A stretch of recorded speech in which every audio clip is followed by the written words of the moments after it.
Welcome to the Asking Why podcast. I'm your host, Clint Davis. I'm a marriage and family therapist and licensed professional counselor trained in trauma and addiction. The Asking Why podcast is for anyone on a journey of healing and restoration. If you are searching for answers to life's questions and want to learn more about root causes from a psychological and theological mix, this show is for you.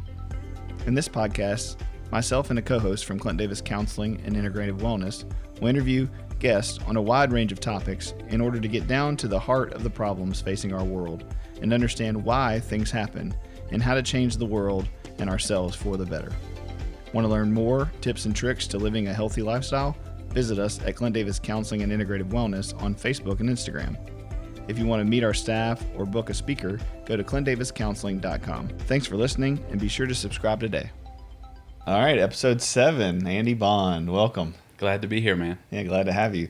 First, we have to talk about how you did not wear your the shoes that your wife told you to.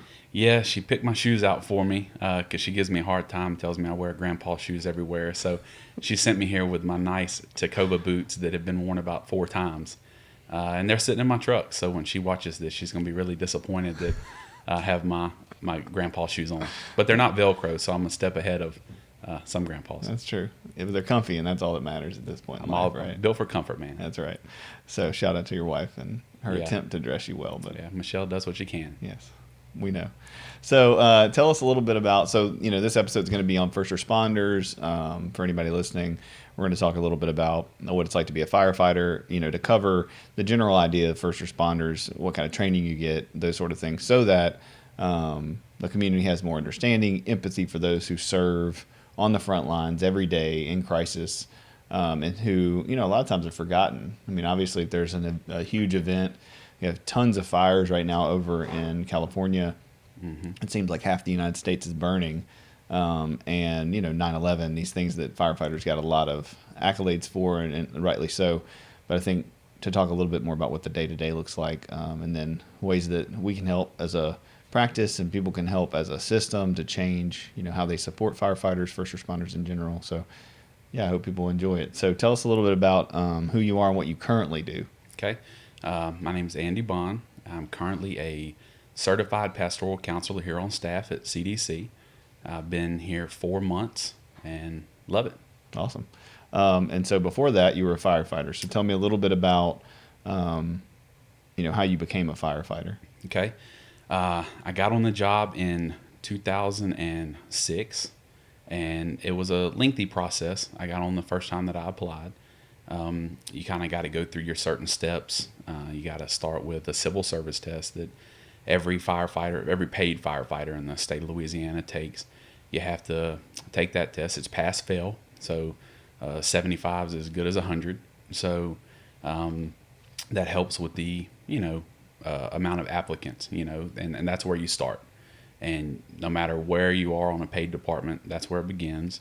And then you submit your application to where you want to go work. And, there's different fire departments in the whole state of Louisiana. So, but I chose Shreveport, and I'd applied at Bossier as well. And it was something I've always had a desire to help people. I really wanted to do something to serve. I didn't really know in what capacity. Mm-hmm. And becoming a firefighter, I actually had applied for the police department as well, but I was canceled out of that process because I'm colorblind. So, yeah.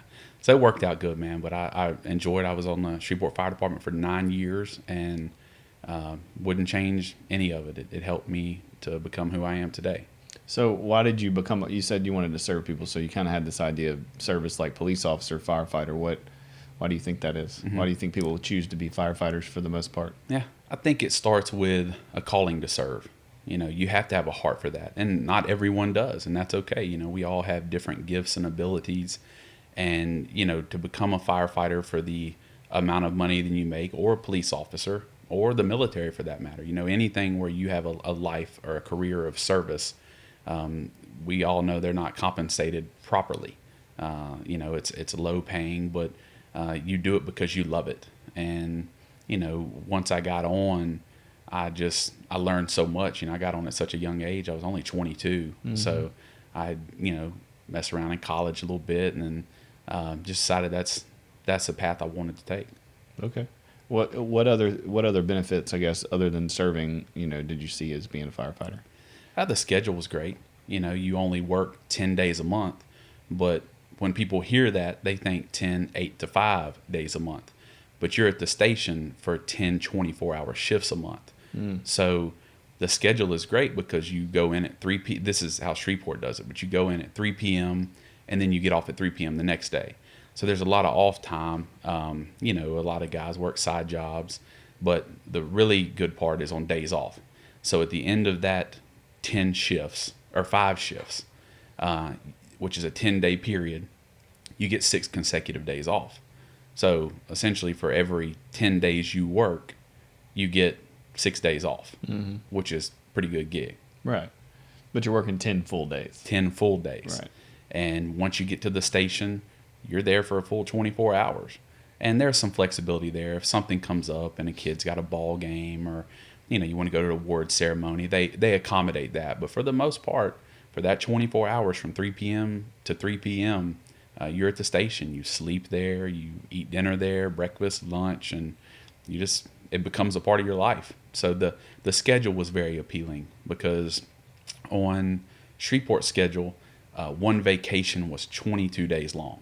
So, and the longer you're on, the more time you accrue, and vacation time and holiday time, and you can end up being off a pretty good bit. So, and with that line of work, at first going into it for the time off was one of the reasons until you realize see what the experience is. Yes, that you need it. Yeah.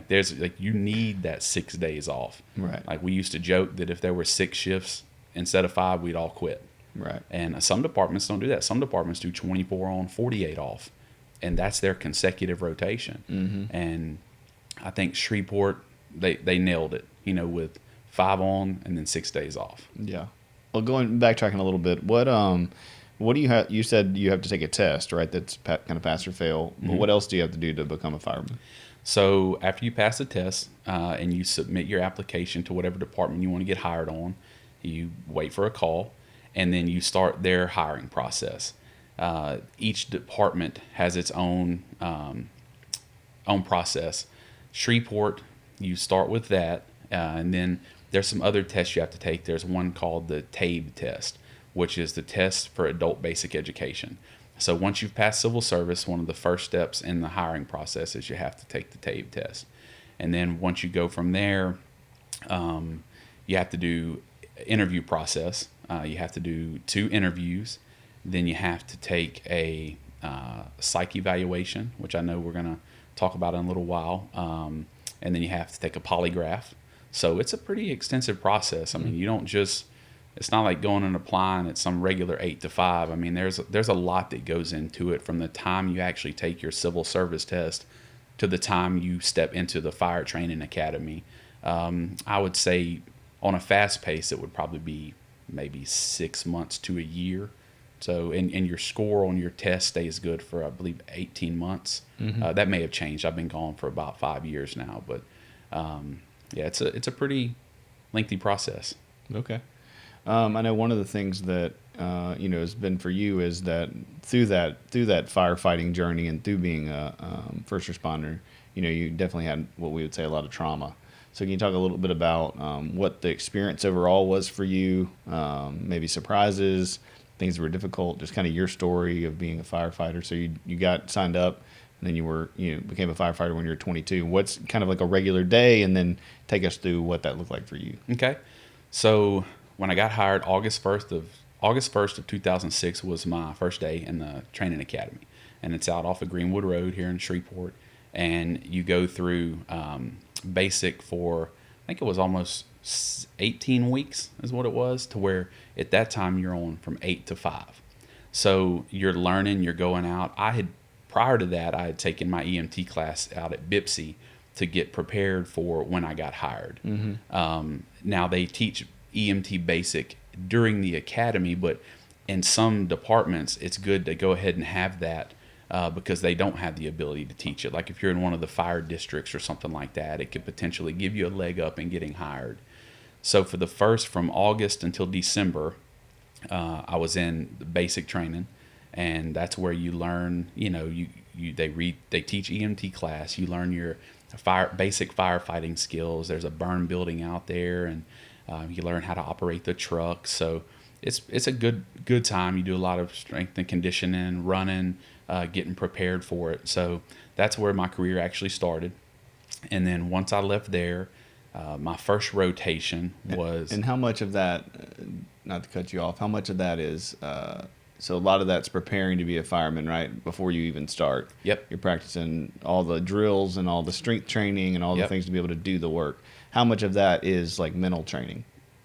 I think a good bit of it, because what they'll do is, like in the burn building, you see all these TV shows, Chicago Fire or, Station 54, whatever ones there are. And, you see these guys walking into these house fires or building fires, and they're pretty much looking at each other like you and I are, which that is complete opposite of how it is. So what they'll do to help you is they black out your face mask. Mm-hmm. Because when you go in a house that's on fire or a building that's on fire, the closer you get to it, you can't see. It's pitch black. And that's one of the things. So there are some mental sides to it that they help you with, that help prepare you for it. You do some confined space training, for when you're in attics. I'm a bigger guy. There's a lot of firemen that are bigger. And, when you're crawling around in an attic space, I didn't realize I was claustrophobic until I started doing it, Mm-hmm. and you have about 75 pounds of gear on. So it adds up. So there is a mental aspect to it. They're a paramilitary basic training. So, you kind of have the similar, your training officers kind of yelling at you, trying to make you mentally tough. But what I learned very quickly, because my first shift on the job, right out of basic, for the first, it's broken down into 3 rotations, 4 months at each training station. And the city of Shreveport has several training stations throughout it. And my first one was Central Fire Station, which is in downtown Shreveport. And I had learned everything by the book, as far as EMT. We'd watched the videos, and, I was just, no pun intended, thrown right into the fire. Mm-hmm. And my very first shift on the job, still to this day from my buddies that I keep in touch with, was one of the toughest that they've heard of. And so I'm so excited, man. I'm bright-eyed and bushy-tailed. I get to the station early that day, around 2:30, report to my captain and my top back end man, which is the senior firefighter on the truck.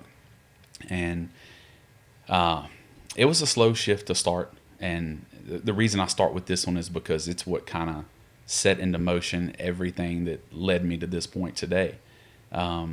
So I think the first run came in like after dinner, and it was just, a guy that had been assaulted.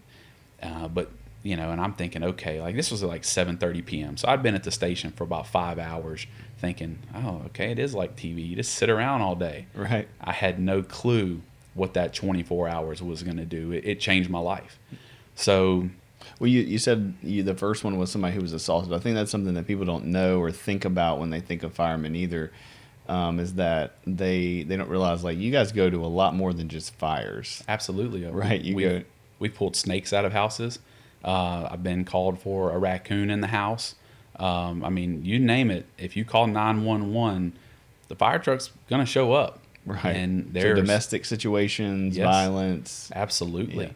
Yeah. The violence that goes with it. And, with the police department, when it's a violent scene, it's at the fire officer's discretion on when they actually go in. But usually if it's domestic, we wait on the police to clear the scene and make sure it's safe. But absolutely, shootings, stabbings, and there's pretty much everything that you can think of. Kids locked in cars, pets locked in cars.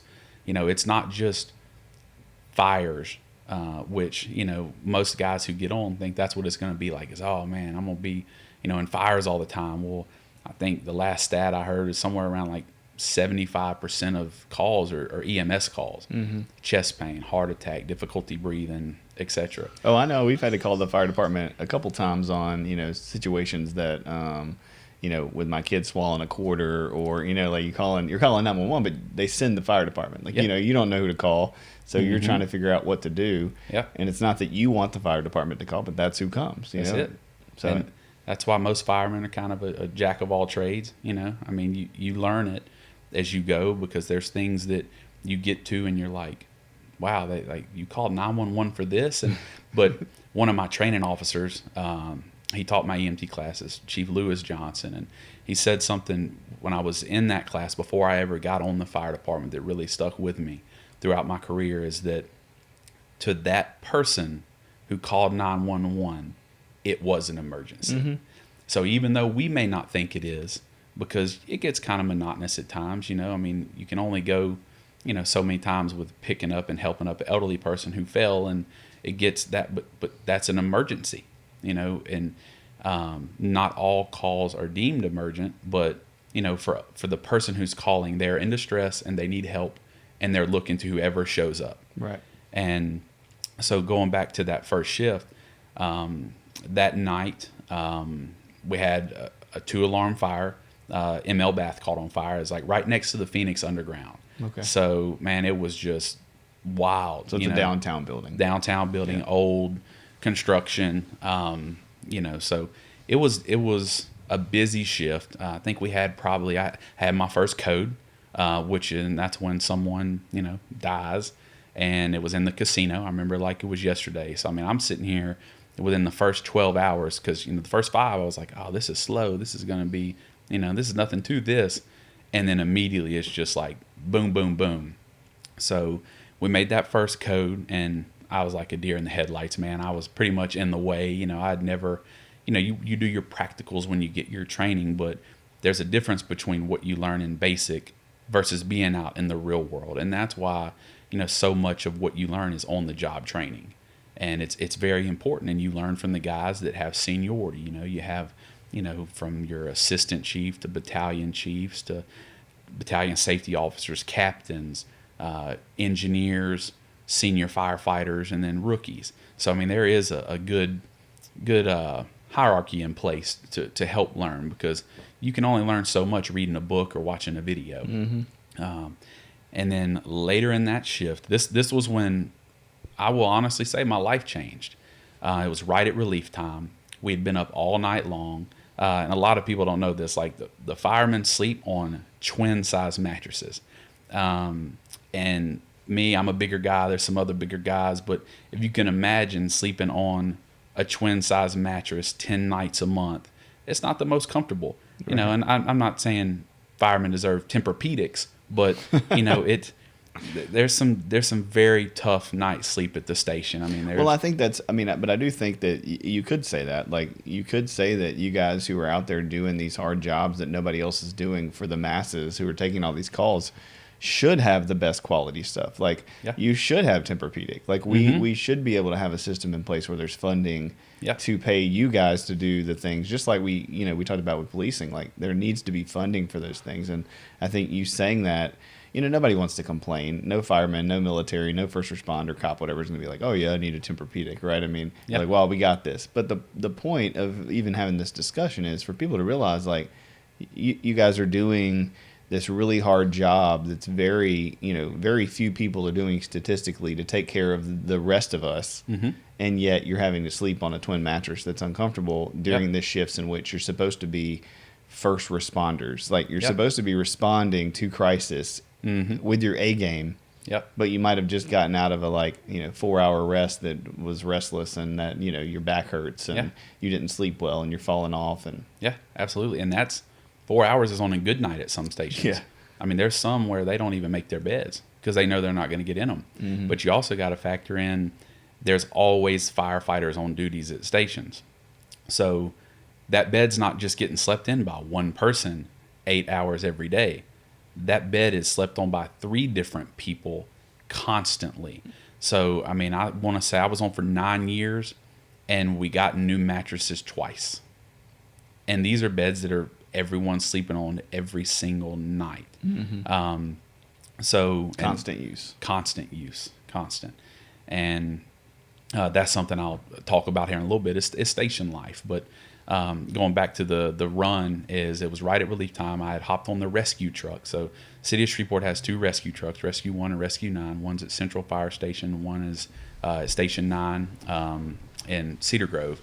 And they go around. They're heavy rescue. They're the ones that carry the jaws of life, and they have the tools to extricate people from car accidents or whatever they're called to. They have like the heavy rescue stuff. And we got a call to go unlock a car because first people call like you would think pop a lock. I lock my keys in, but a lot of times they'll panic and call 911. Mm-hmm. Now, if there's a child in the car or there is a pet in the car, absolutely that is an emergency.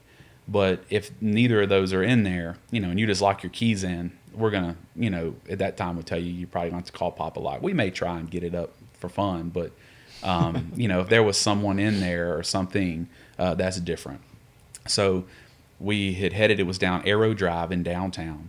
And a call came in on I-20 right in between Hearn and Greenwood for a second rescue truck.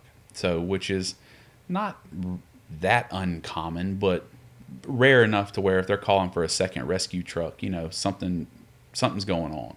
So, my captain at the time was like, okay, Rescue 1's responding. So, man, right as we merge onto we're coming down Common, we're getting on I-20, and you can just see the black plume of smoke.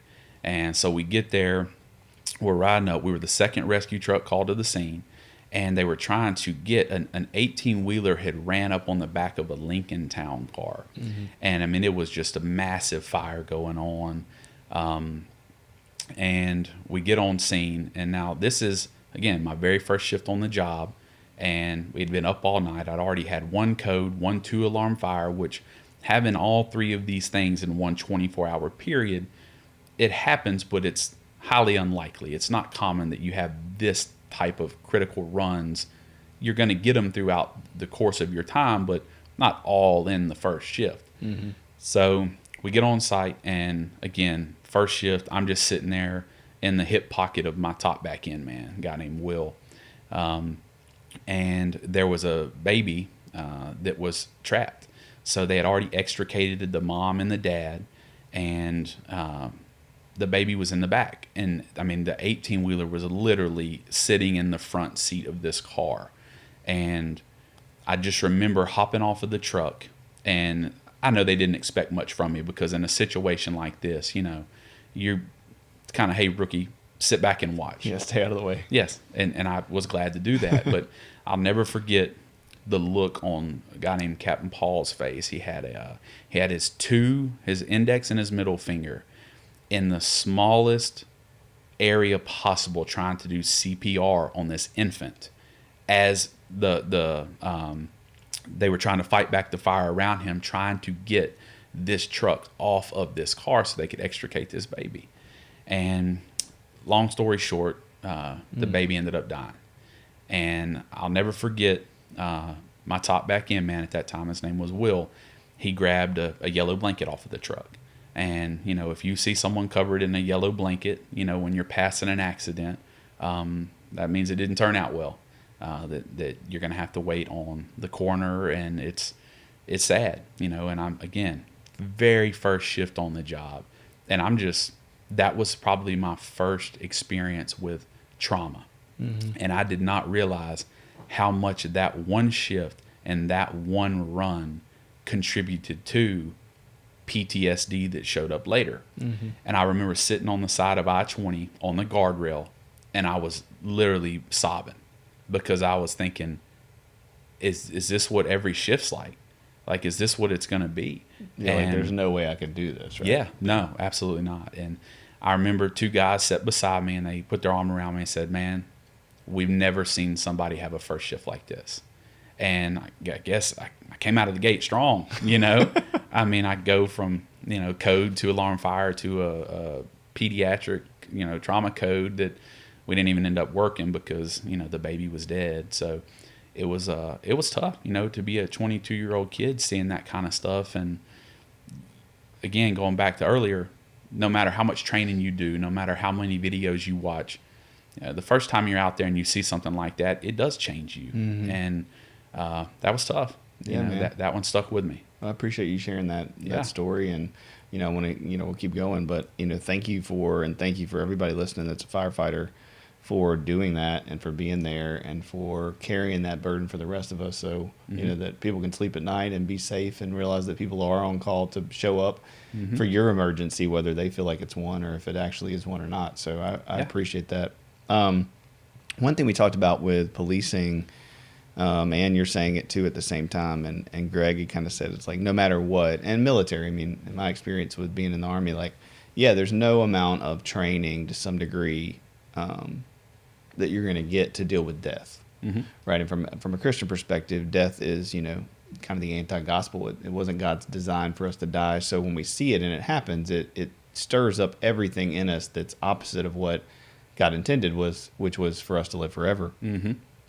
So, you know, it's unsettling, you know, the sights, the smells, the sounds of death, like all of that is awful. And so, you know, you can't really replicate that in training. You're not going to like take people and go, okay, we're going to let people die and you're going to get used to it. Yeah. And, you know, you desensitize yourself to some degree through the training.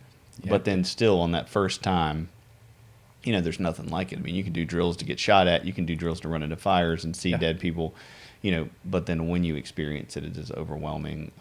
Your senses, your sensory overload, your emotional state, and anything that has been in your life that maybe you haven't dealt with, you know, that's underlying, and we'll kind of talk about that. However, I do think that when I said earlier, like, what kind of mental training do you do?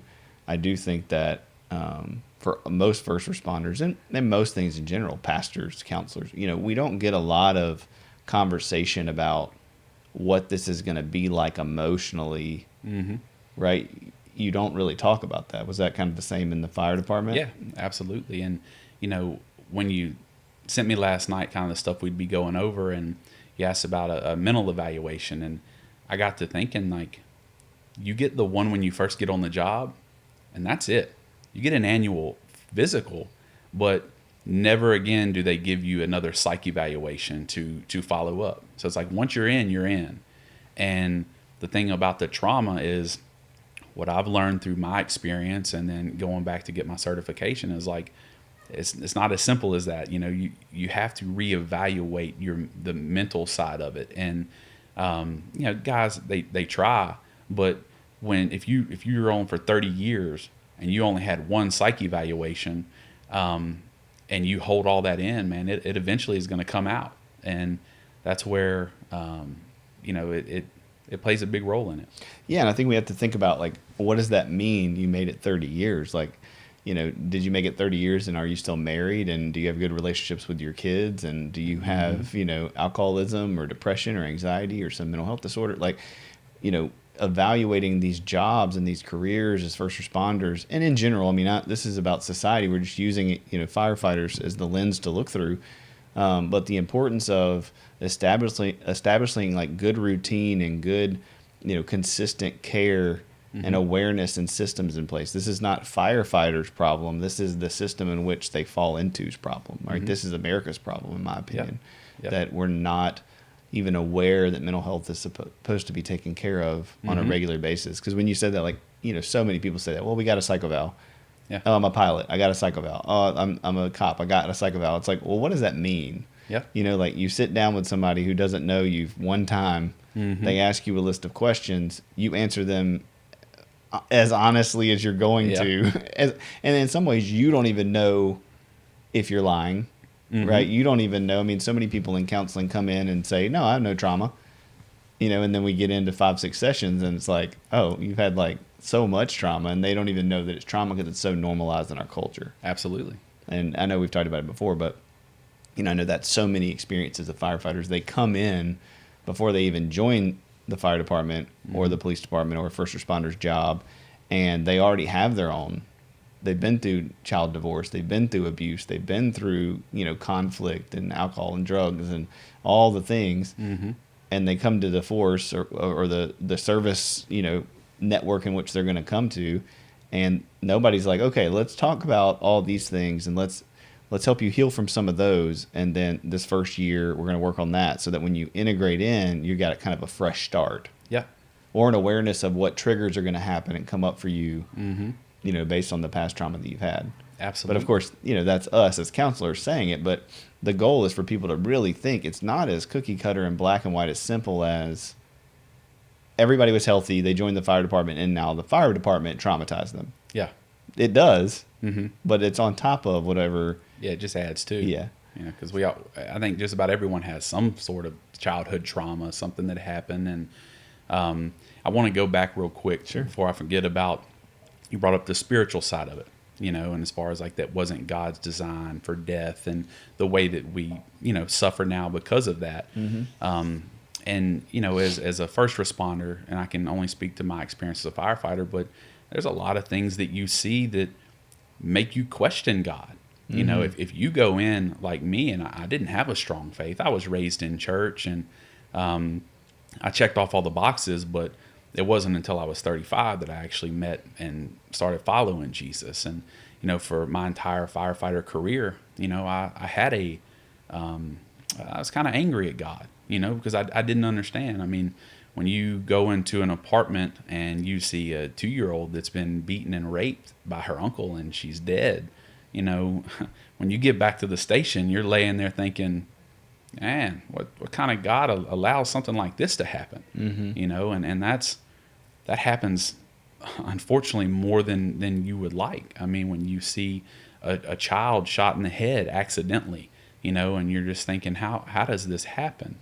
So for me, Right, because you're in American family homes. yes, Right. I mean, you're in all across socioeconomic status. You're in these very intimate moments in Yep. life, and in most of the time emergencies. So they're the worst case scenarios. Yep.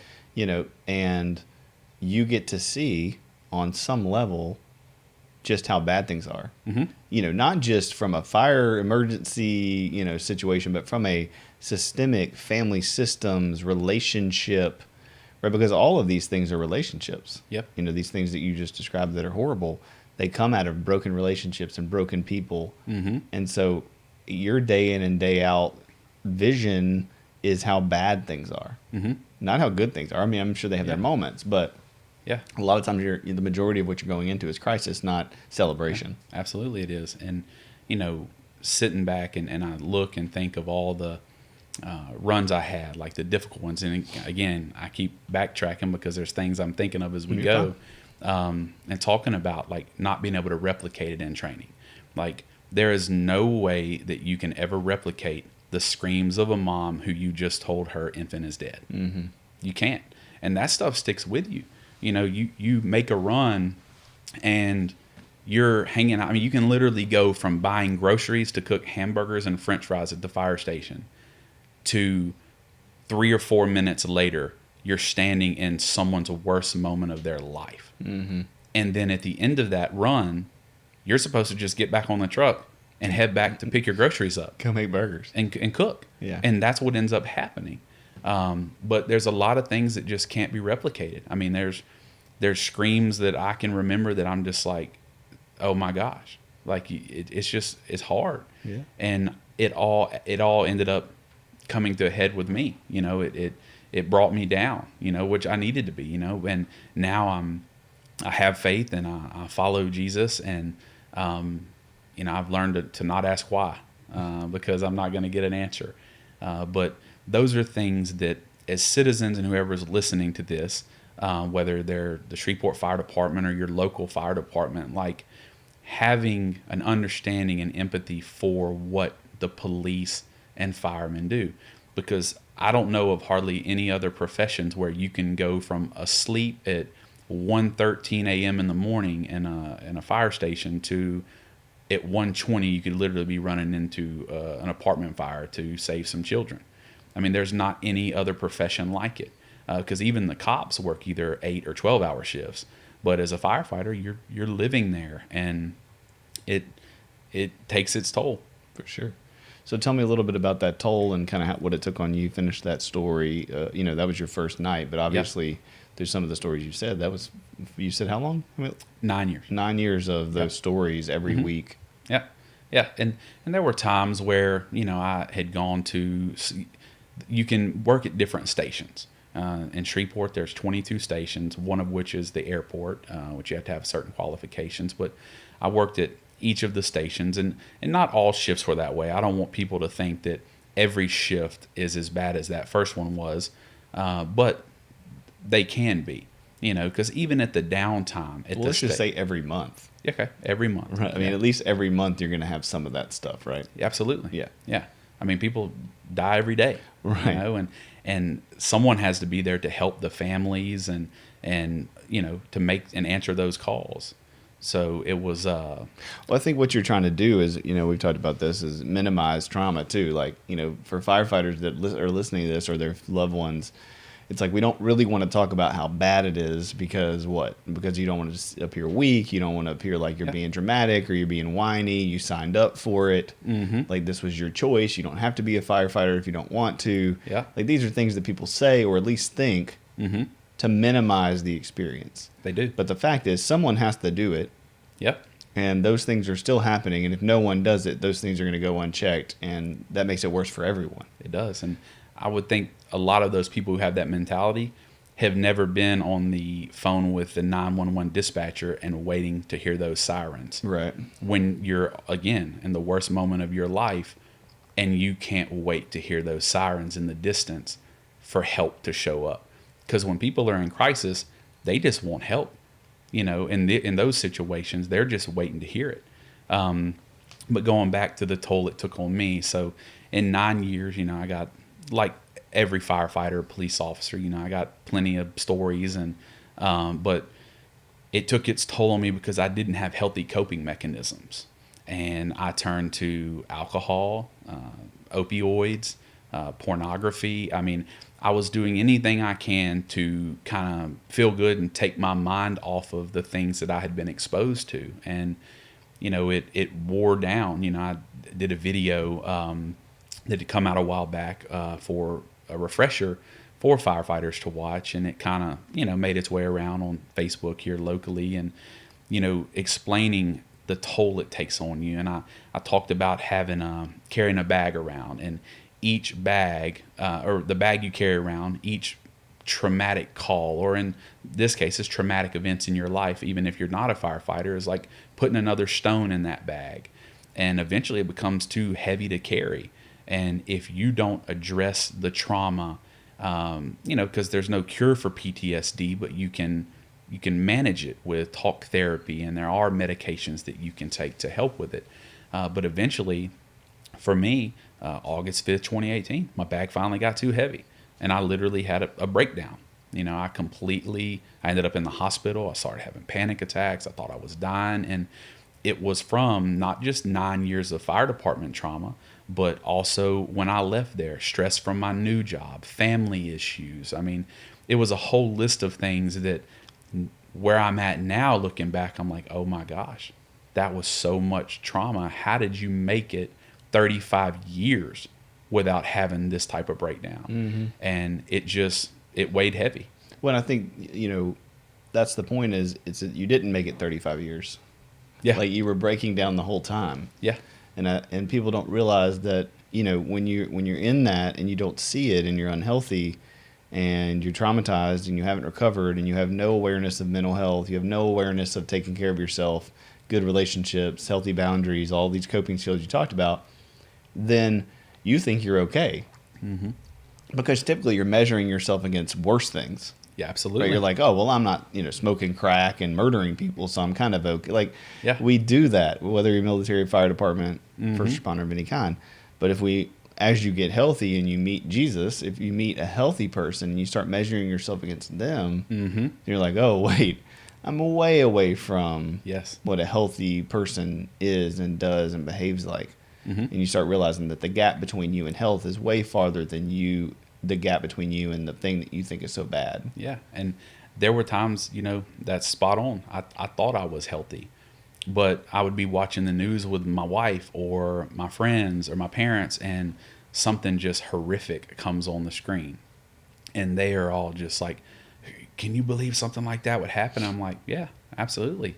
People are terrible. Like, yeah, I can believe that happens, Like, I can completely believe that someone just went and shot 3 people. Mm-hmm. Like, because you become so desensitized to it. You have to be able to separate it. But what happened with me is you have to in the system that's in place. Yes, in the system, yeah. Right, that's kind of the conversation is like, we say that, like, even military training. Well, you have to go to basic and you have to go to SEALs training because you're going to have to be able to do amoral things, kill people, survive death, do these things. Yeah. And yeah, you can't be loving and empathetic and shoot somebody at Yeah. the same time Mm-hmm.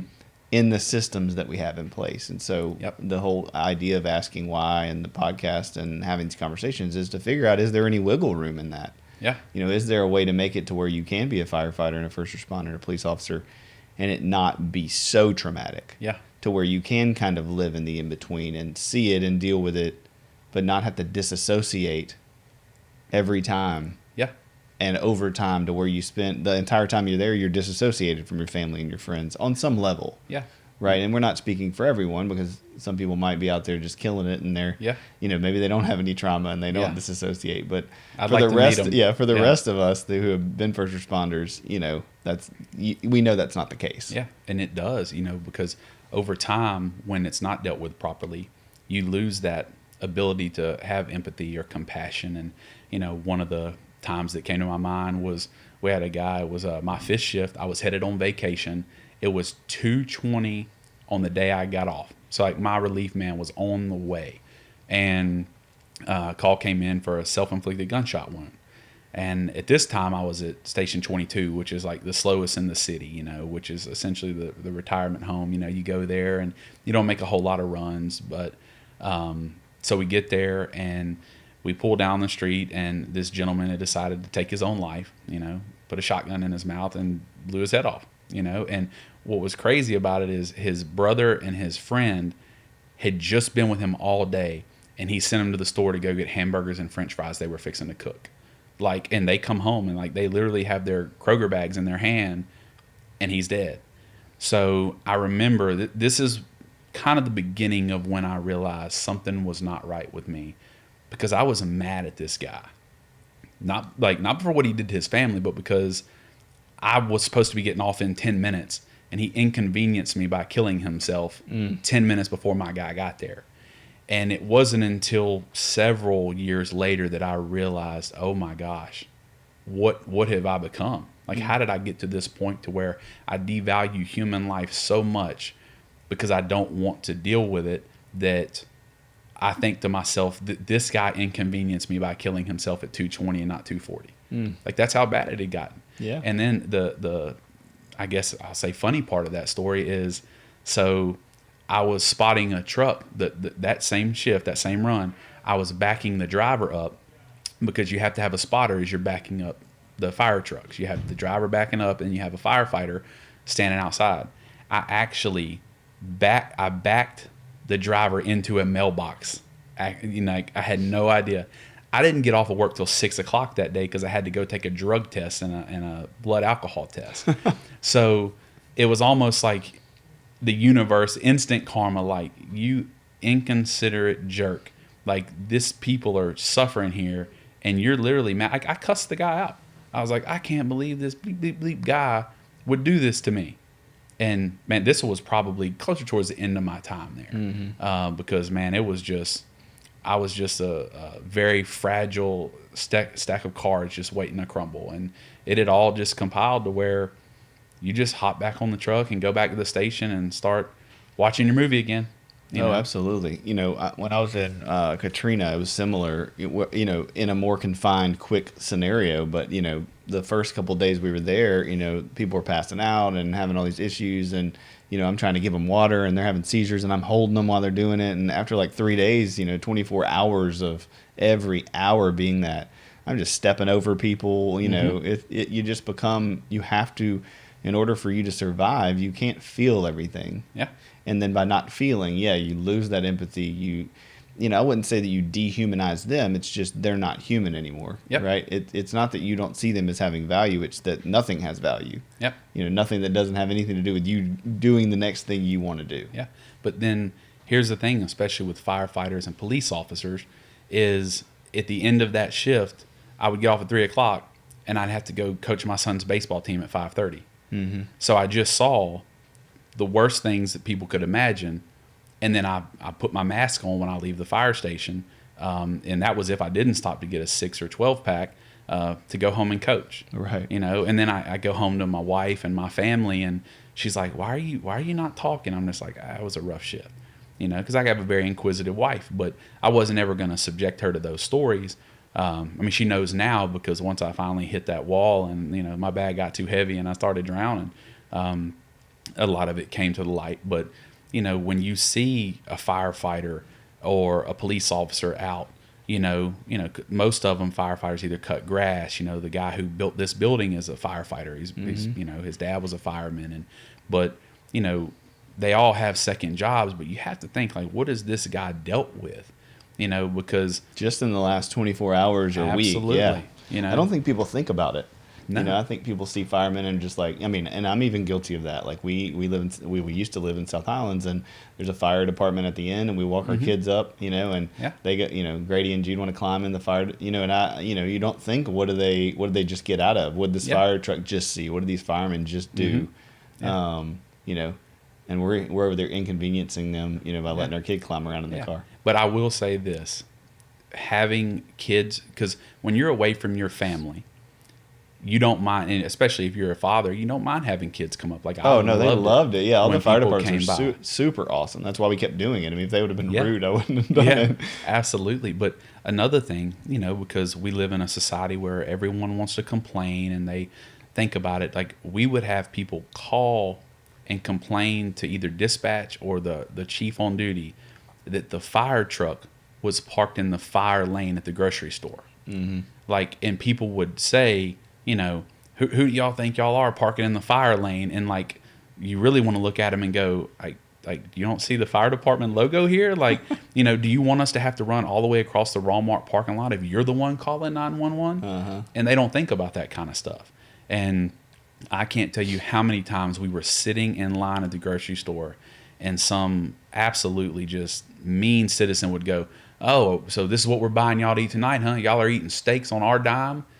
No, you're not. Like, as a firefighter, like, you pay for your meals while you're at the station. The citizens don't pay for that. Mm-hmm. Like, like they give you a fire department credit card. Absolutely. Like, they act like you're sitting there, like, oh, we're coming to eat them ribeyes with y'all. We're paying for them. No, you're not. Like, we're paying for them with our low wage and our money from cutting grass on the side or whatever your side job is. Yeah, talk about that a little bit. So you got all this trauma that you're dealing with, and all this stress, and just this very unique, constant, issues that you go through. And then on top of that, you get paid minimal, money. Absolutely. For me, right towards I got my last W-9 or W-2, whatever it is. And like, I saw that in that calendar year, I had made $34,000. And I was just thinking, why? Right, because the toll that you guys and ladies take on your mental health, your emotional health, your physical health for $34,000 a year, because then you have to have a side job. I mean, everyone knows a fireman who does something. Oh yeah, for sure. I mean, I've had them do about 20 things in my life. Oh, cut fences, cut your grass, build the building, yeah, all of it, because you can't make it off of one income, and because usually they're actually really good and quality and consistent, and Mm-hmm. Yeah, there's a good brotherhood there of guys that are plumbers, contractors that you can use to help daycare owners. I mean, all kinds of stuff. And inside the department, we'd always try and support each other's businesses and help each other out. But yeah, it's tough, when you look at how much you make. And I don't know the exact date, but I know I got on in 2006, and even I want to say at least 8 to 10 years prior to that. So we'll call it 2000. Let's see, 96, somewhere around there. The Shreveport Fire Department hasn't had a raise. And wow. Yes, they haven't. And that's insane. They are losing paramedics left and right to other states. Like, they're getting trained here, and you can't blame a young firefighter, a guy who's 24 years old, and here in Shreveport, he's making peanuts compared to the national average. And he has an opportunity to go work in Frisco, Texas, and start out making $60,000 a year. I mean, the pay gap it's insane. Yeah. Even from just here to across the river. And people don't think about in Bossier? That. Yeah, in Bossier. Yeah. Bossier makes more money. But these guys are leaving for other departments because they have the ability to make more money and provide for their families. Yeah, and I mean, in general, even $60,000, in my opinion, is not enough. Like, Nah. I know you're going up in that trauma. Like, yes, it's really bad here in Shreveport for that, but the reality is nationally, what firefighters get paid in general is garbage compared to what they're doing. It's not. And I think that's something to point out. Just our value in society of, how do we put value on something? Well, we pay for it. We put structure in place that's helpful for it. We take care of it along the way. And it's sad because on a state governmental level, these things are paid for by tax dollars and by the cities and by the states. Yep. But they're the least taken care of things, doing the most vital jobs possible for us as citizens. And yet you have business, private companies and private security and private, agencies who have fancy, nice things, who get taken care of, who have better, equipment. Yeah. Speaking of equipment, we talked about that bill that didn't pass. Can you speak to that a little bit? Yeah, I have, a lot of my good friends are still on the job, and I talk with them and try and encourage them because towards the end of last year, for political reasons, at least that's what I believe, there was a bond proposal that didn't pass that would have helped the Shreveport Fire Department, and I think the police department as well. I don't know for sure, but I know the fire department, to help get some new equipment. And the citizens, in a way to, I guess, revolt, they didn't vote for that. And I know with these proposals, sometimes there's some language in there that someone slides in there that people don't agree with.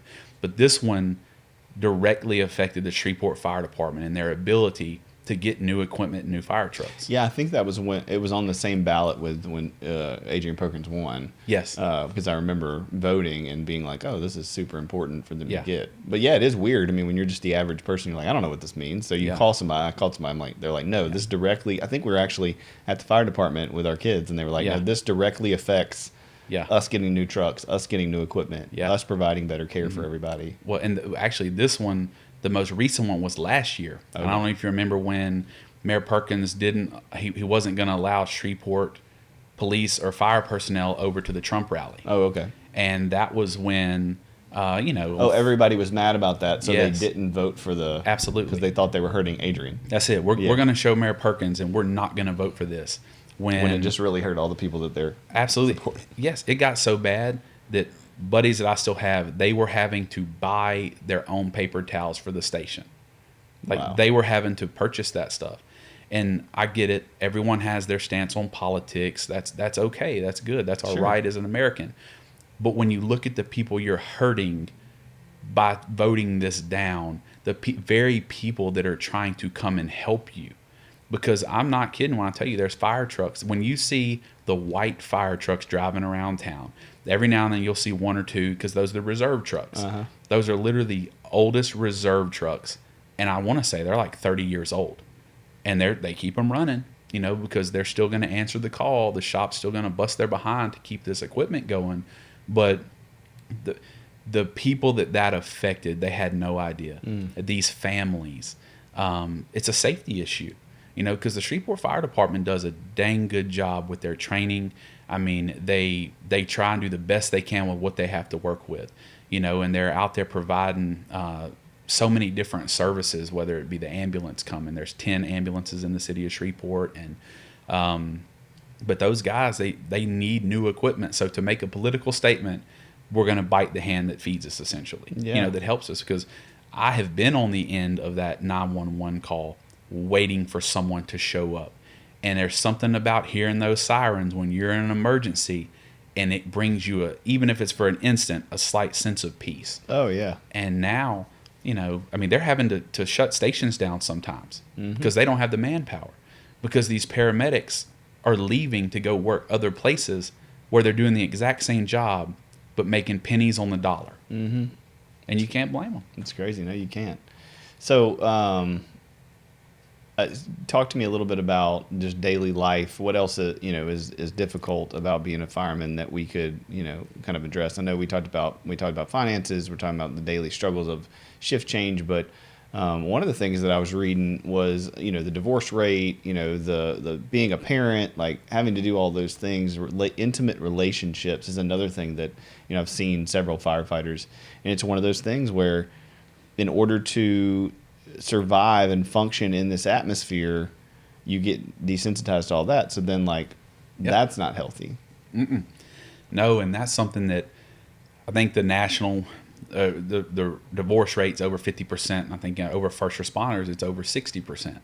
And you're away from home so much. Again, 10 full nights a month.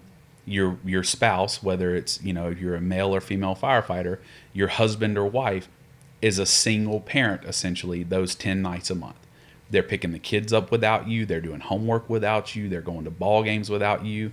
So it takes its toll on marriages, because a lot of guys, there's still this macho mentality, this macho, we're not going to talk about what we struggle with, because you want to be the tough guy. You don't want to go back and sit around and cry because guys are probably going to make fun of you, Yeah, and like, who are you going to talk to? Because that's my problem, is like the system of care in which, mental health, counseling, therapy is normalized is non-existent. Yep. So as you've been talking about this the whole time, like, you should be talking about these things regularly, weekly, daily. Yep. There should be someone on staff, on site, or very close in relationship to the fire department who knows the guys and girls, who has a relationship, who has rapport, who checks in, who sees people.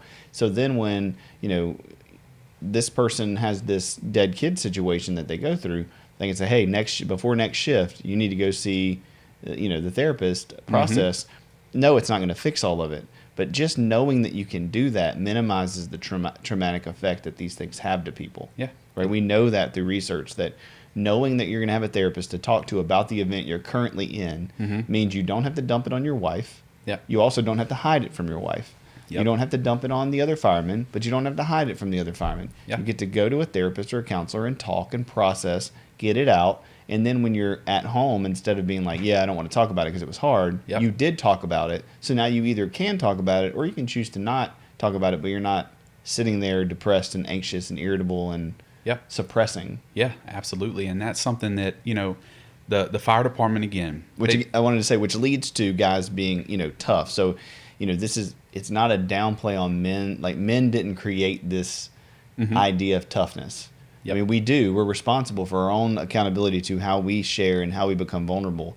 But it's the systems in place which set you in this double bind that you think tough is holding it all together. You think strong is not talking, making fun, seeing a dead body and laughing at it, making, really inappropriate jokes about whoever you just went and saw. Like, that's what happens in these systems because you get so desensitized that everything is normal and then everything's a joke. Yeah. And anybody who takes anything serious is like, oh, dude, you're ridiculous, or you need to chill out, which then breaks the only safety relationship you have, which is the guys that you have to be on the front lines with. Yeah. And if you can't trust them, even in a toxic way, then who can you trust? Absolutely. And, that's gallows humor. It's that dark side of humor.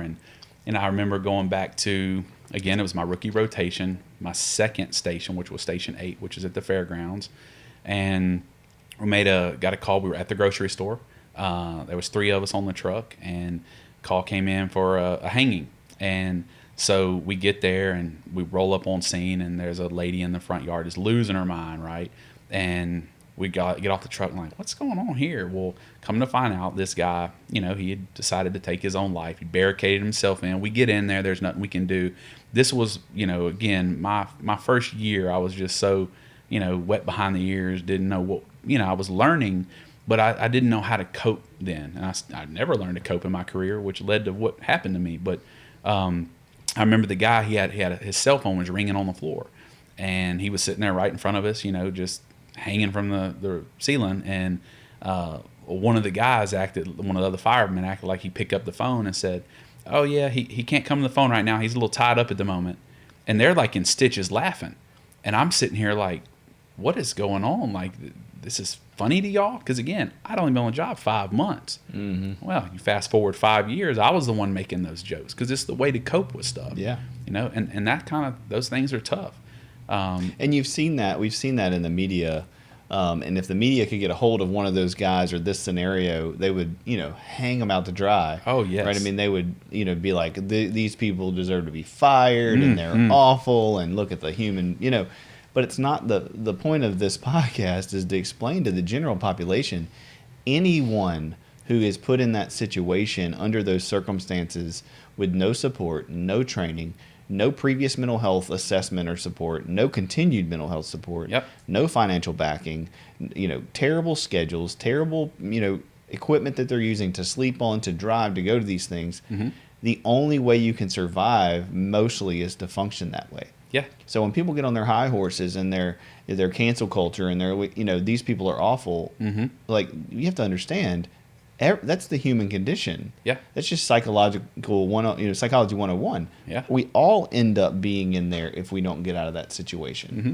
Yeah. Unless, right, you have those other things that are preset, healthy families, no trauma, Yeah. good coping skills. There are some people who come from good families who become firefighters. Yeah. And they're better off. Mhm. They have better skills. They know where to go to. They go to faith. They go to those things, and they can maintain being a fireman without things going completely off the rails. Mhm. But those are the few and the proud. Yeah. Right? Those are the people who make it and can and are out there right now fighting Yeah. to get the other fire department, the other police department help. Yeah. They're the guys on the unit going, hold on, this is not right. Yeah. And they're arguing and debating and going before Congress, and they're trying to get Yeah. change to happen. They are. And the fire department does, again, it comes down to training.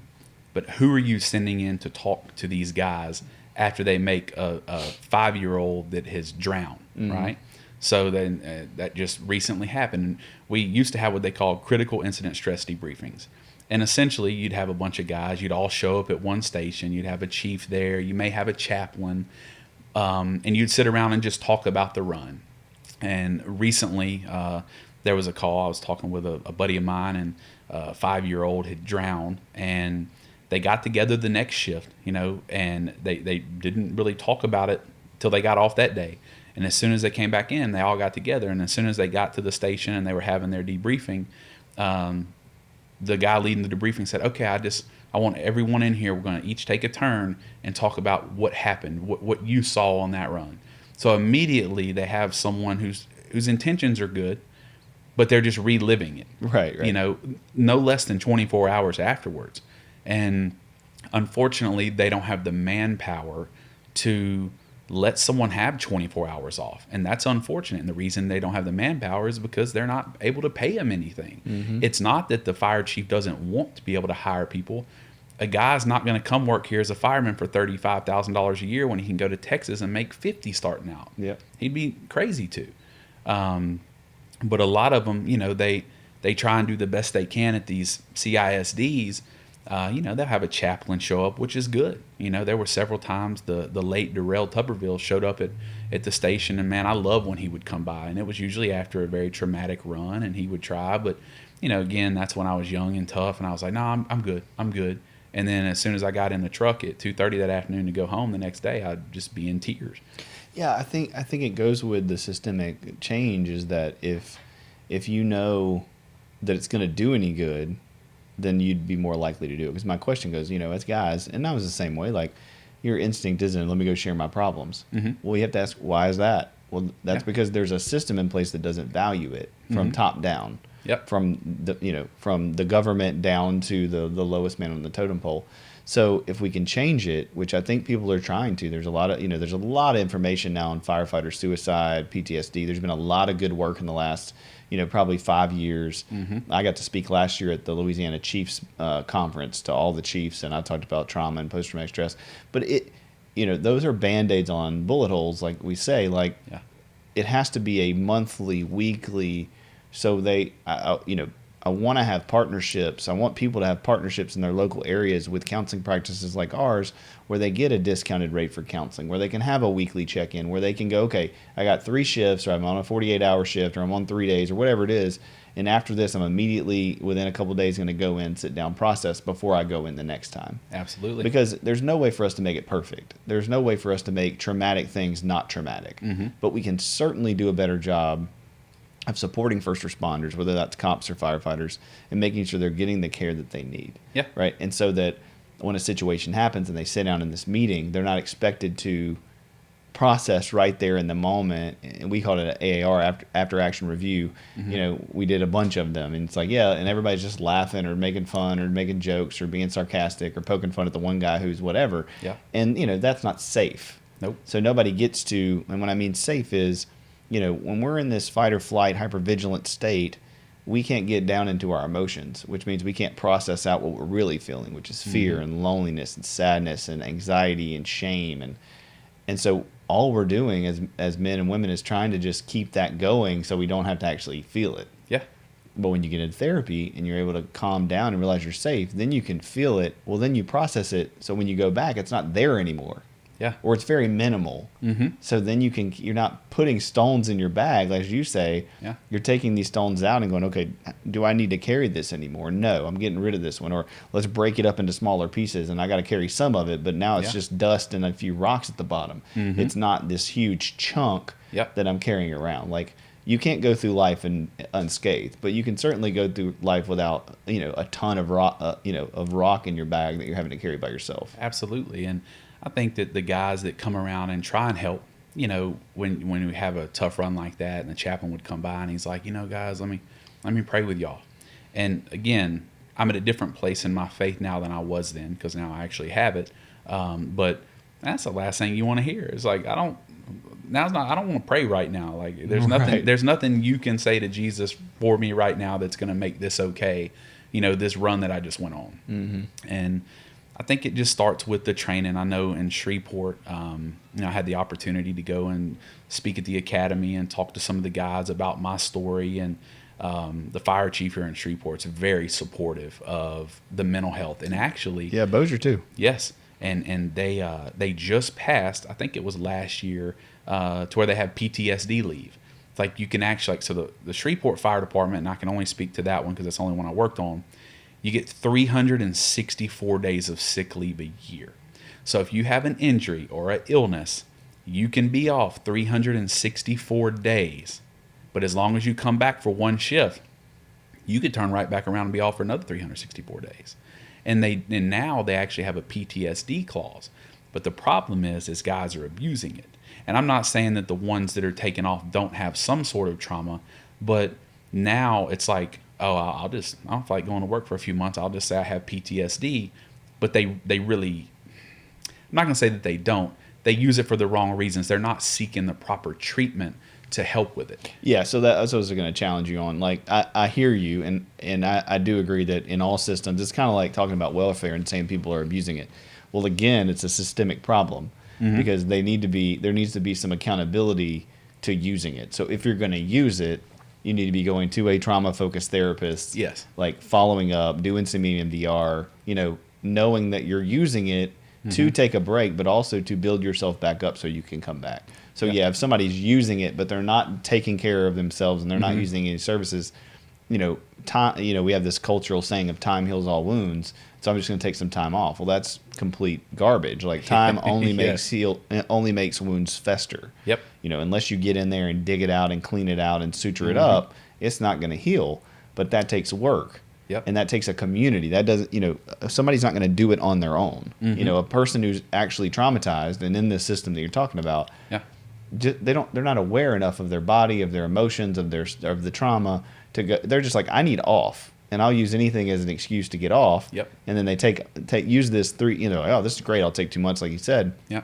We have to have a system. The fire department has a system that has some accountability, that has some follow-up care with that. I think that's what you're saying. Yeah, no, that's exactly. Like, making sure you're getting it from the right people who can help you. Because me as a pastoral counselor, there's a lot I can talk with those guys about. I've been in their shoes. I know what it's like. But when it comes to trauma in the EMDR, which is one of the things that helped save my life. I was going to say, tell me. So I don't want to lose this part of it because I know we only got a certain amount of time. But so we talked about, kind of painted the picture of how bad it is. So tell me the story of how it got good. So if we're saying, hey guys, you need to go to therapy, tell me that story and why that works and why you're so passionate about getting people into counseling and how it can change things. Yeah, absolutely, man. I'm glad you asked. For me, I'd hit rock bottom. I had looked for drugs, alcohol, pornography, all these things to help fill a void. And I had known I needed to talk to somebody for a while. Another quick story, and again, I tell it because it's all part of what led me to counseling. In 2015, about 2 months before I left the job, my grandmother committed suicide. and she shot herself in the head, and she was mentally ill. I'm a lot more aware of her condition now. At the time, I just thought, she's just crazy, like we weren't ever really close. But she had shot herself in the head. Well, my mom called me and was like, hey, before your grandpa goes back home, like, is there someone we can hire to go clean this up? And I was like, no, you don't have to hire anybody. I'll go do it, And she's like, are you sure? And I'm like, yeah. So me and my dad drive out to East Texas, and, I got a trash bag and some gloves and some peroxide and some bleach.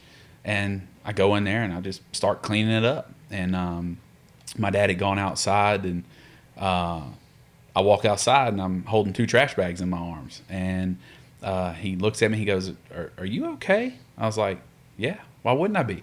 And I'm literally sitting there with my grandmother's brains in a trash bag, in the home that I've only known them living in, like the childhood grandparents' home, like that we used to go to for Christmas. Like, I just cleaned all this up, man. There's a bullet hole in the ceiling.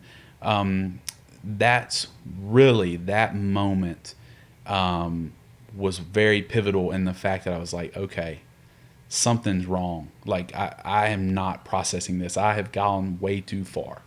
So, and even then, identifying that, it was another 4 years and almost essentially a full-on mental breakdown that led me to counseling.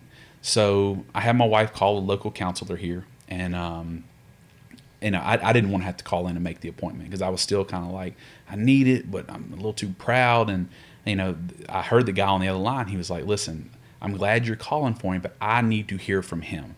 He has to call in. Yeah. And I told her, I was like, classic therapist stuff. I was like, I'm not going then. I'm not doing it. And this was, I guess, probably in June of 18.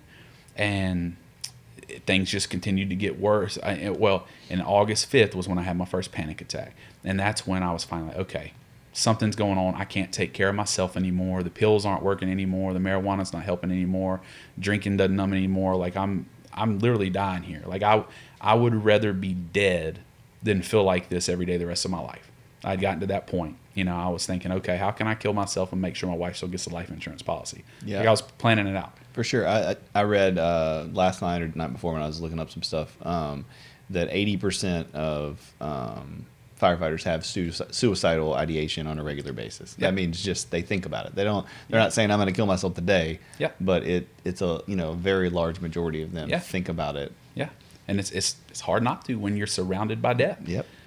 So I got in, I called a counselor, and ended up it was a month wait, which was really good. It gave me a lot of time for reflection because a lot of people come in crisis, and that's good. We are here to help them as counselors, but having to wait that time really helped me to focus in and start thinking about what I need help with. Well, then the day before my appointment, I tried to weasel out of it, and I was like, I don't need to go. And it's probably in 13 years of marriage, it's the maddest Michelle's ever been at me. Because it was over $40. Right. And she was like, are you kidding me? You spend $40 in cheeseburgers. You're telling me that you're not going to spend the money? No, I didn't want to spend the money.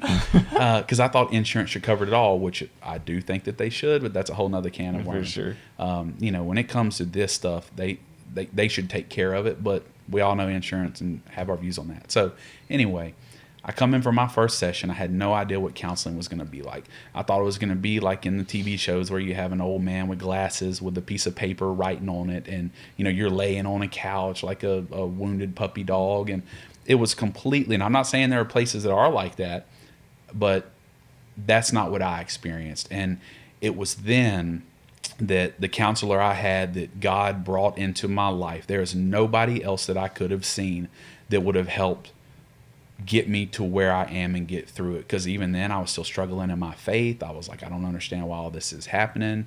And my counselor, he met me right where I was, and came right alongside me. He never rushed me. He never pried for information. And counseling saved my life. And the way that he handled our sessions, and I knew where he stood in his faith. And I checked off the boxes. I went to church, and the majority of our marriage, I went just to shut my wife up, because I was like, if I don't get up and go to church, she's going to clank the dishes and slam the door. And I'm like, this is going to be horrible, So I went to shut her up.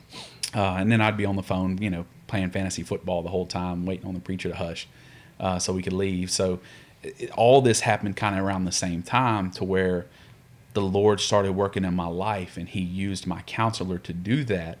And in finding Jesus, and essentially meeting and being told about the real Jesus, right? And people, when I tell this, they're like, "What do you mean the real Jesus? There's a fake Jesus?" No, there's people who misrepresent Him, and they don't tell you what the Bible actually says. And my counselor told me that and showed me that. And now it wasn't all biblical. Like, we dealt with trauma, we dealt with it, but I knew where he stood in his faith. And it was around the same time that I came to faith. And I was like, all right, God, I've been trying to do this on my own for a really long time without you. I give up. Like, I surrender. And we did a lot of EMDR. That's why, as soon as I have a client and trauma comes up, I send them out, because then I don't like tell them like you need EMDR, but I'm like, hey, let me tell you what it did for me. Mm-hmm. Because if it wasn't for Jesus and seeking counseling exactly when I did, I would not be here. I definitely think I would have ended up probably taking my own life, because I was that miserable. But I had to get to a breaking point. I had to get to what I call rock bottom. Yeah. To where I look up and I'm like, how did I get this low? And I mean, I had a beautiful, healthy wife, 3 healthy, beautiful children. Like, I had no reason to feel that way. I had a house, I had a good job, and but I was suffocating on the inside.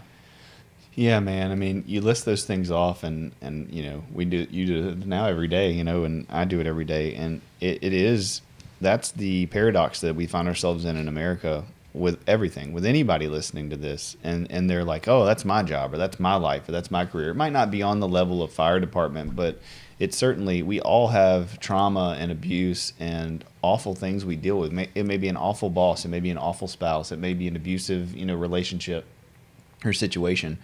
And the reality is taking those things day in and day out, and you look around and you're like, well, I shouldn't be depressed, I shouldn't be anxious, I shouldn't, like, we should ourselves, right? I like to say, you should your pants. Yep. And the reality is that if those things don't provide worth and value, right, you do not get worth and value from external things. It can only come from within. And so what we try to do here is integrate those two things, is explain, if you're not a Christian, then we won't talk about Jesus, and we won't integrate, but we have to talk about some faith, right? Yeah. If it's faith in nothing, how does that play into your belief system? How does that play into your thoughts and feelings? How does that play into your actions? Yeah. Because believing nothing certainly makes you think and feel certain things about life and people, and certainly makes you behave a certain way. So no matter what, if you're a counselor worth your salt, you're dealing with people's spirituality and their underlying belief systems, even if that's not Jesus. Yeah. But for us, because we are Christian, and somebody wants Christian therapy and they say, please, let's talk about that, obviously we let them lead that conversation without forcing or trying to convert them or anything like that. But being able to take the teachings of Jesus and integrate them with the science of psychology and worth and value and pain, and how do you cope, and how does that play out? Like, yeah, it opens the door to healing in a way that you can't really explain. And EMDR, you mentioned it, is for people listening, is eye movement desensitization and reprocessing, and it's a tool that is used to help people reprocess some trauma so that it's not stuck in their body. There's a really good book, The Body Keeps the Score. There's a bunch of other ones that help you understand that when you go through these traumas, it's not just in your brain, right? It's in your body, it's in your spirit, it's in everything that you do, and you carry that with you until you process it, until you get it out, and it comes out, like you said, in all these different ways that you're not even aware of. Yep. So you just have pieces falling off of you, and you think you're fine, and you're this walking zombie, that just is missing pieces of yourself that you never realized, got taken. Yeah. But with therapy, you can come in and be in a safe space, calm your body down enough, be with somebody, hopefully, that will engage with you in a way that doesn't judge you, that doesn't shame you, that doesn't trigger all these underlying things. And the reason they can do that is because they understand how it works. Yep. And because they're human. And if they're good, then they also are doing therapy. They're also working on themselves. They're also taking care of their own emotional needs and recognizing, like, I'm just like the person on the couch. I just have some years ahead in the game. Yep. I've just done some more work. And so, of course, I'm a little less toxic. I'm a little more healthy because I've been doing the work longer. But it doesn't mean I'm not capable of getting there again if I don't keep doing the work. Yep. Especially just like first responders as a therapist, you hear hard stuff all day. Right? You see pain, you see divorce, you hear about the death, and sometimes in some ways you don't see it, but you hear it in detail that's so overwhelming because it's the most vulnerable, real, raw thing that somebody's ever shared with anybody. Yeah. Right? And so you have to do extra work, and that's, I firmly believe in us here practicing what we preach, because that's the problem. If you're a first responder out there and you're listening, if you're not taking care of yourself, then you're not helping yourself or the people you're providing care for, because you're not being able to come your full self. Absolutely. And a lot of times, if as soon as you leave the fire station, you head straight to the bar, that's a very unhealthy coping mechanism, if that's what you run to. But, to kind of, and I just thought about that when you were talking about the ongoing self-care and going back to therapy for a little while, people don't know what to expect. They only have heard stories or maybe even horror stories about someone's experience. Saw it on television. Absolutely. And there are a lot, yes. just like, every population is a subset of our population. So therapists, firefighters, police officers, everybody, there's large groups of people who are unhealthy. So. Yeah. Just because you pass a test and you can get qualified for something doesn't mean you actually need to be doing it. Right. And that's in every industry, like you said. But there's nothing that I told my counselor that he ever looked at me and was shocked. Like he made me feel comfortable, and it's as you develop that relationship. But EMDR was a game changer for me, and that's why I recommend it to my clients. As I'm sending them out, I tell them why. I'm like, hey, listen, there's a lot of things I can help you with, but this is something I can't. And I promise you, going to see this, one of my colleagues who is trained in EMDR, it can completely change your life, and it did for me. And maybe not everyone has that experience. I understand. I'm sure it has a lot to do with the person who is doing it, because like one of my relatives has had EMDR by another place here in town, and they were like, that's the biggest sham I've ever had. And like, I can't believe that they feel that way about it, but given their experience, I respect that. For me, it changed my life. And I was in counseling for just short of a year.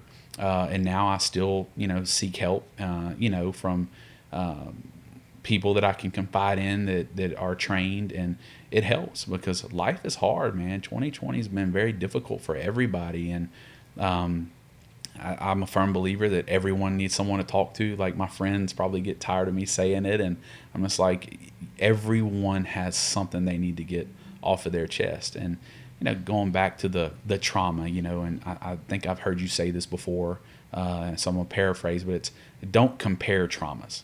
There's something that, that may be traumatic for me that you would look, well, you're not a good example because you're pretty compassionate when it comes to that, but someone else like, well, that was traumatic for you? Yeah, it was. And, when you start comparing that, well, what they're going through is worse than what I'm going through, so what I'm going through must not be that bad. Right. It's a survival technique, though, right? Guys, yes. Yeah, I mean, it's helping you to survive so you don't actually have to deal with how bad it is for you. Yeah. My analogy, and I think I've said this before, but one of the ones I'd love to give is to explain this is group therapy, right? You're sitting around in group therapy. There's, a bunch of different people. There's an old man, black, white, age difference, and they go around and the therapist says, okay, we're going to tell the worst thing that's ever happened, the most traumatic thing that's ever happened. And this guy's a war veteran, and he tells war stories, and there's a firefighter and a police officer, and, there's a doctor, and there's all these really horrible stories. And there's this little girl that's like 12 sitting next to the therapist, and you see her start to shake and cry about halfway through, and it comes around and it gets to her, and they say, okay, it's your turn. And she's like, I don't want to go. And, he says, no, you're going to tell your story. It's empowering to tell it. And of course you wouldn't really do this in a therapy session, but she says, when I was younger, my dad made me stand up in front of the kitchen table on Thanksgiving and carve the turkey. Yeah. And the thing about that is that no matter what, depending on what you've been through, your resiliency, your circumstances, your parenting, your life, it depends on how situations are going to impact your body. Yes. But she was having the same emotional, physical responses to that experience, that negative experience, as the war veteran, as the firefighter. In the moment, your body takes over, and it's not about rational thinking. It's not about what the reality of the situation is. It's about what the reality of the situation is for you. Just like you said, when you call people and they say, this is an emergency, come, Yeah. right? It's the same thing. You look at this little girl and go, the war veteran might look at her and go, oh my gosh, like, you've seen nothing, little girl. Like, but for her, her body's responding as if she had been in war. And so that's what people have to realize is, yeah, you cannot measure traumas, especially your own. Really, please don't measure other people's trauma. But more than anything, if you're listening, whatever it is that you've gone through that is difficult for you, take a moment tonight, today, and think, am I putting that off? Am I saying, well, it's not this, so I don't have a right to complain? Yeah.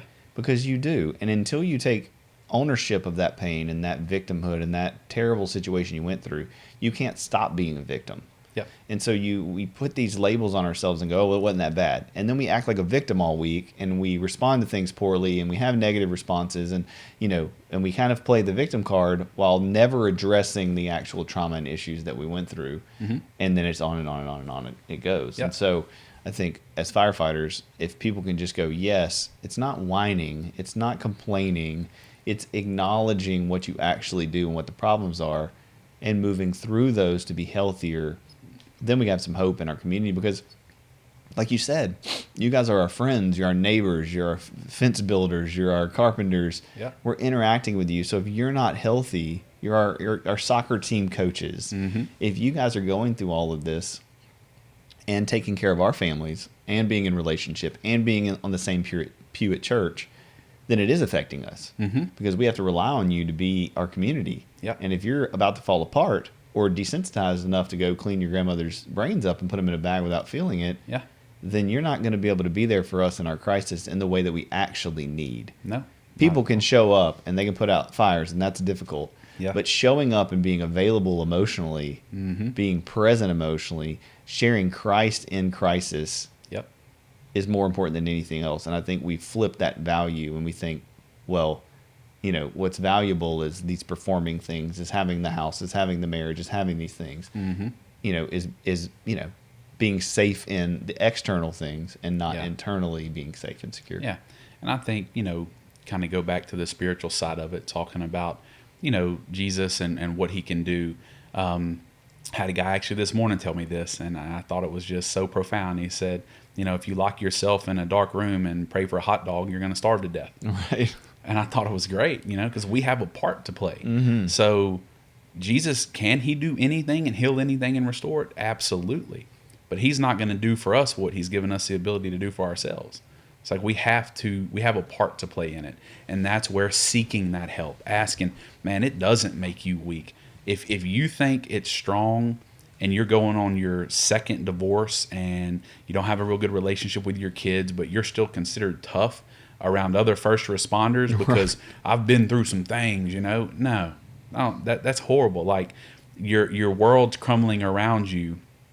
And a lot of times your inability to, you being in denial keeps you from making progress. Oh yeah. Well, they're in so much pain that they they're in denial. We blame, we shame ourselves, we withdraw, right? And we control. And so, yeah, that's a beautiful way of putting it, is that if you're that person, you're the guy, and it's everybody else's fault that the things are this way, it goes back to you're really being a victim. You're not being strong. Yeah. You're in this victim mentality where the world's against you, God's against you, all these people are against you, your kids are against you, and there's only one common denominator. Yep.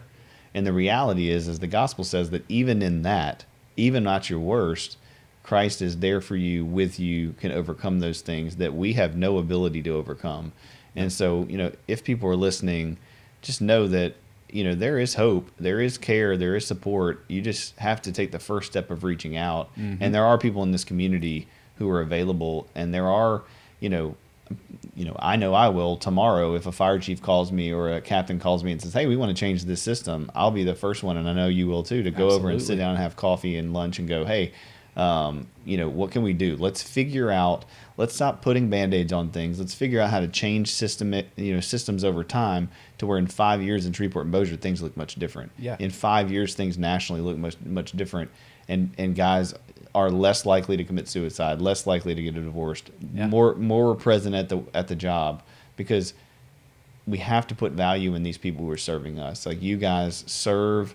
You are the few, right? You are the ones who do some of the hardest things, and we need to value that as a society way more. Yeah. And I don't know how much time we got left, but I do want to hit on this. It's a culture thing to where we've always done it this way, so we're going to continue to do it this way. Mm-hmm. So like at the fire department, Monday through Saturday, the wake up bell goes off at 7 a.m. On Sunday, it goes off at 8 a.m. And you have officers that come from the old school, to where it's like, no matter how many runs you've made, no matter what you've done this shift, at 7 a.m., you're getting up, you're taking that bed, you're rolling it up, and you're putting it in your locker. And you're not getting off till 3 o'clock that day. So you have guys just completely exhausted, because the mentality is, well, this is how my chief and captain did it in 1980s. It's like, okay, well, if that were the case, why are we using indoor plumbing? Because we could just go use outhouses. Right. Like, when you have stuff that's available to you, you need to use it. And there have been sleep studies. The number one killer on duty of firefighters is heart attacks. Mm-hmm. It's not fires, and it's because of the sleep pattern. I mean, you go from, I don't even know if you can get into a deep REM cycle, but I mean, you're laying there in bed in a twin size mattress, and next thing you know, the bell goes off and you're going to do this, and like the toll it takes on your body and your heart. And you do have some really good officers that are like, hey, go take a nap. You guys go lay down. But then you also have some that are still stuck in the old way, where they're like, oh no, you don't lay down in the bed at the fire station from 7 a.m. to 3 p.m. But this guy's literally got zero sleep. Mm-hmm. And the culture has to change. And it goes back to the training. And because that takes a toll on a lot of guys. Yeah, and I think, like we're trying to do today, people, explaining how these things work, what the actual things that go through, having conversations about it, even though they're tough, not to place blame on people, but to get to the root causes of these problems so that we can treat them. Mm-hmm. And if we don't, if people aren't honest, then we just keep treating symptoms, and the cycle keeps happening. So, Andy, I'm super proud of you for all that you're doing, the work that you've done in therapy, the work to become a counselor, and to, be here and helping us. And, I'm honored to have you on staff so that we can help those first responders in our area, so that we can give them an easy door to open and say, hey, not only like do we value this and we're saying it, but we've experienced it, Yes. Not me as a firefighter, but you as a firefighter, me as a, being a veteran. We have people on staff who have all been in therapy, worked through trauma, know what our trauma is, understand it on different levels. So, anybody out there who's struggling can find somebody who, they can relate to and connect with. And on a national level, for people listening to this, not in Shreveport, Louisiana, support your firemen. Go by, bring them something, bring them some cookies, stop by and check on them, see how they're doing, ask how they're doing, really care about the people in your communities. If they're at your church, if they're at your synagogue, if they're at wherever they are, that you see them, that they're firemen, that they're first responders, military cops, treat them with respect, treat them with a little knowledge now of what they've gone through. And that can make all the difference in the world. We always like to end with kind of asking why. So what's one thing, Andy, that you're kind of asking why in your life right now? Or what's a question that you'd like answered? Why can't we all get along? Yeah. I know we'll never get that answered, but yeah, well, I mean, we got some of it from last night's debate. When the top two people, who we're supposed to look up to and our children are supposed to look up to, represent that way on a live debate, they're really just a reflection of what they see and how we've all contributed to the problem. It's not their fault. Yeah. You can blame the presidents, the vice president and the president all day, but the reality is we have to check ourselves and go, why can't we get along? Yeah. Like individually, why am I not getting along with the people in my life? Mm-hmm. Am I prideful? Am I arrogant? Am I angry? Am I hurt? Maybe I need to do some counseling and work through this. Maybe I need to set some boundaries. And, people aren't doing that. And we're looking at social media, and social media looks just like the debates. It does. The debate floor last night looked just like the social media accounts that followed this morning on Twitter and Instagram and Facebook. Yeah. Just hate anger, one-sided focus, ignoring the complete other side. And then there's, I would say, the moderates in the middle going, this is a dumpster fire. Like, can't we all just agree that this is terrible and find, answers in the middle? So, yeah, I think we're all trying to figure out, why is it we can't get along? And I think a lot of that's unresolved trauma. And it is. The more people understand, their background and their story, and the more that you do that work, the more you start to have empathy for others and realize, both Biden and Trump, they are, human beings who have backstories, who have mental issues, who have trauma, who don't, I don't know if they go to therapy or not, but in the way that they respond and act, it doesn't look like somebody who's done the work. Yeah. Or they wouldn't be letting the other person dictate their worth and value, and they wouldn't be responding in a way that, is just playing two wrongs, Yeah. So anyway. It's brutal, man. Yeah, it was awful. Well, you guys out there, thanks for checking in with us and listening to the podcast. Be sure to subscribe, Asking Why. You can catch us every Friday morning. We launch at 7 o'clock live. Andy Bond, Christian counselor, ex-fireman. Yeah. Yeah. Thank you, man. Thanks for having me, man. Yeah, have a good day. Appreciate it. You too. All right. God bless you guys.